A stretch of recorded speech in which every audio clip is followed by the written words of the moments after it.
देखिएगा राइबोसोम, क्या नाम है इसका? राइबोसोम। ये कोशिका का अंदर पाया जाने वाला एक भाग है। कौन? राइबोसोम। इसको ऐसे साधारण सूक्ष्मदर्शी से देखने पर पता नहीं चलता है। उसे देखने के लिए इलेक्ट्रॉन माइक्रोस्कोप की आवश्यकता होती है। राइबोसोम इतने ज्यादा छोटे होते हैं। तो उसके बारे में कुछ टॉपिक है, आज हम उसके बारे में डिस्कस कर लेते हैं। देखिए, यह अंतःप्रद्रव्यी जालिका की सतह पर सटे होते हैं। जैसे देखिएगा, ये क्या है? खुरदरी अंतःप्रद्रव्यी जालिका। जालिका दो प्रकार का होता है, एक चिकनी अंतःप्रद्रव्यी जालिका, एक है खुरदरी अंतःप्रद्रव्यी जालिका।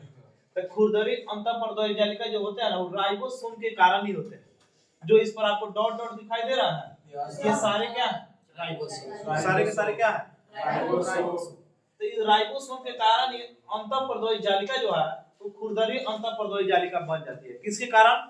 राइबोसोम। आइगो में ऐसा प्रद्रव्यी जालिका होता है जिसमें यह राइबोसोम नहीं पाया जाता, उसे कहते हैं चिकनी अंतःप्रद्रव्यी जालिका। तो वही अंतःप्रद्रव्यी जालिका की सतह पर ये क्या होता है? सटे होते हैं। देखिए तो इस पर सटे हुए हैं कि नहीं?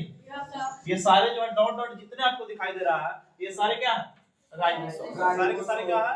राइबोसोम। अच्छा, ये अकेले या गुच्छों में होते हैं? या तो ये देखो कहीं कहीं अकेले हैं, और यहाँ देखिए गुच्छा में है कि नहीं है? तो कहीं कहीं ये अकेले पाए जाते हैं और कहीं कहीं गुच्छों में पाए जाते हैं। यह केवल इलेक्ट्रॉन माइक्रोस्कोप से ही दिखाई देते हैं। ये जो डॉट है आपको देखने के लिए इलेक्ट्रॉन माइक्रोस्कोप की आवश्यकता होती है। साधारण माइक्रोस्कोप से आप इसे नहीं देख सकते हैं। आइए, यह कोशिका द्रव में बिखरे रहते हैं। ये कोशिका द्रव है, चित्र हम बनाए थे कोशिका का, तो उसे बताए थे कोशिका के द्रव में क्या बिखरे हुए भी रहते हैं। कहीं कहीं आपको इस पर सटे भी मिलते हैं, आइए बिखरे हुए भी मिलते हैं।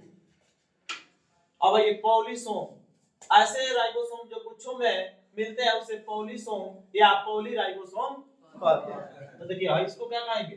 गुच्छा में है ना यहाँ पे, तो जो गुच्छा में रहेगा उसे पॉलीराइबोसोम या पॉलीसोम कहते हैं।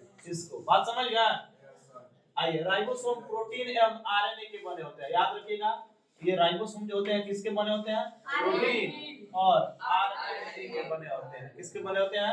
आरएनए के बने होते हैं। आइए, राइबोसोम के कार्य क्या है? राइबोसोम के तीखे कार्य है। राइबोसोम में ही किसका संश्लेषण होता है? प्रोटीन का संश्लेषण होता है। किसका संश्लेषण होता है? प्रोटीन का। ये प्रोटीन को संश्लेषित करने का काम करता है कौन? राइबोसोम। बात समझ गए? तो राइबोसोम का मुख्य बातें यही थी। अगला टॉपिक हम फिर कल से पढ़ेंगे। किसी को डाउट है? कुछ पूछना भी है? चलिए।